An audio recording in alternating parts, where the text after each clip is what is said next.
Hi guys, গরমে টিকতে না পেরে আজকে চলে আসলাম নতুন একটি রাস্তাতে, নতুন একটি লোকেশনে। এটা আমাদের হালটপাড়া রাস্তা বলে, খোলামেলা একটি জায়গা।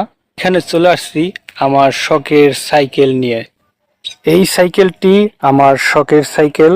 দেখেন, বিশেষ করে আমি যখন গ্রামের বাড়িতে আসি, তখন কোনো একটা জায়গায় যাওয়ার প্রয়োজন হলে বা এইসব জায়গায় যদি আসি, তাহলে আমার এই শখের সাইকেলটি নিয়ে আমি ঘুরতে আসি।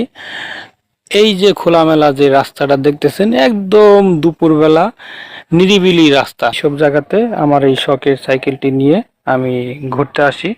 কোনো জায়গায় গরমের কারণে শান্তি লাগতেছে না। আমি এই মুহূর্তে চলে আসলাম আমাদের গ্রামের পাশে একটা নতুন রাস্তা আছে, এটা বলে হালটপাড়ার রাস্তা। এই হালটপাড়ার রাস্তায় একটু ঘুরতে আসলাম। এখানে সুন্দর এখানে পরিবেশ আছে। এই পরিবেশে এইখানে কিছুক্ষণ বসে থাকলেই চকের খোলামেলার যে বাতাসটা আছে, একদম শরীরে লাগলে শরীরটা একদম শীতল হয়ে যায়। সবচেয়ে মজার বিষয়, আমি এরকম খোলামেলা রাস্তায় দুপুর টাইমে ঘোরাফেরা করতে পছন্দ করি। সেজন্য তো ভালো থাকবেন, সুস্থ থাকবেন, আল্লাহ হাফেজ।